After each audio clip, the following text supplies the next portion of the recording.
High, mood of, চলো একটু গড়িয়াহাট ঘুরে আসি। একজনকে কিন্তু বাড়ি রেখেই যাচ্ছি। 7:45 বাজে, আর এটাই সবচেয়ে অ্যাচিভমেন্ট বড় যে আমি 15 মিনিটের মধ্যে অ্যাটলিস্ট গড়িয়াহাট তো চলে যেতেই পারবো। তো চলো, জানি রাত হয়ে গেছে, বাট চলো ঘুরেই আসি না। তো ফার্স্টেই গড়িয়াহাট পৌঁছে আমি যেটা করলাম, বেডশিটের কিছু কালেকশন দেখলাম, কিন্তু বেডশিট নিইনি, বাট একটা জিনিস নিয়েছি, লাস্টে দেখতে পাবে। আর দেখো কি সুন্দর, গড়িয়াহাটটা ফাঁকা না হবে নাই বা কেন বলো, রাত্রি 9টা বাজে বলে কথা।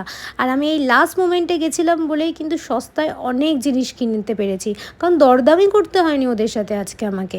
আর এই যে সবচেয়ে পছন্দের দোকান, এখানে অনেক রিজনেবল প্রাইসে কিন্তু তোমার কুর্তির পিস, ব্লাউজের পিস সব কিছু পেয়ে যাবে। এটা লোকনাথ স্টোর, এম বাজারের অপোজিটে। গেলে একবার গড়িয়াহাট অবশ্যই ট্রাই করে দেখো। আর এই দেখো অলমোস্ট সব দোকান কিন্তু বন্ধ হয়ে যাচ্ছিলো, আর এদিকে ঝড়ও আসছিল।